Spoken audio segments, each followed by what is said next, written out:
Bonjour à tous. Une interdiction du protoxyde d'azote dans le Jura. La préfecture annonce que du 12 décembre au 31 mars, il sera interdit de consommer, détenir ou transporter du protoxyde d'azote dans les espaces publics. Les autorités rappellent que ce gaz peut provoquer des accidents graves, affecter la conduite et mettre en danger la santé des jeunes.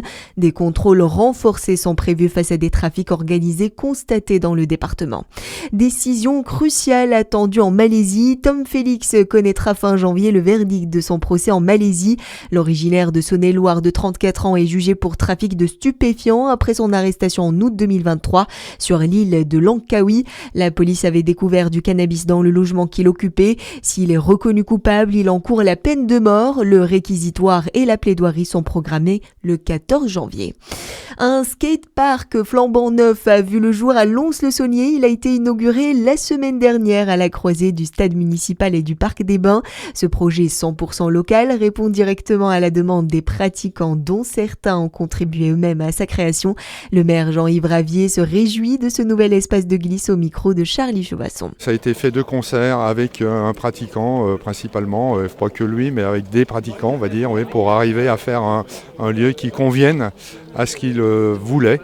Je pense que c'est important parce que c'est un peu spécifique comme sport, donc c'est bien de s'appuyer sur les gens qui connaissent le sport. C'est un projet entièrement municipal, avec une aide de la région de 20 000 euros, une aide du département de 20 000 euros.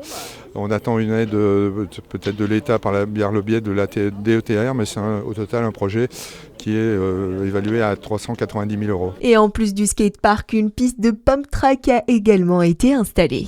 Le film Changer l'eau des fleurs prend vie en Bourgogne. La première image de l'adaptation du roman de Valérie Perrin montre Leila Bekti dans le rôle de Violette et sa fille Léonine.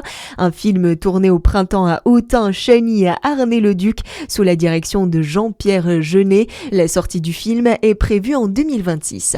Dans le reste de l'actualité, une première victoire pour Sébastien Lecornu, mais la bataille n'est pas terminée. Le Premier ministre a tout de même réussi son pari d'avoir trouvé une majorité favorable sans avoir à dégainer le 49-3. Pour autant, rien n'est vraiment gagné. Le projet de loi de financement de la sécurité sociale a été adopté par l'Assemblée nationale hier. Le texte doit désormais repartir au Sénat, qui l'examinera vendredi en séance plénière, avant de revenir à l'Assemblée pour un ultime feu vert. Et puis un Picasso d'une valeur d'1 million d'euros pour 100 euros seulement. Une tombola internationale au profit de la recherche contre la maladie d'Alzheimer a été lancée hier à Paris.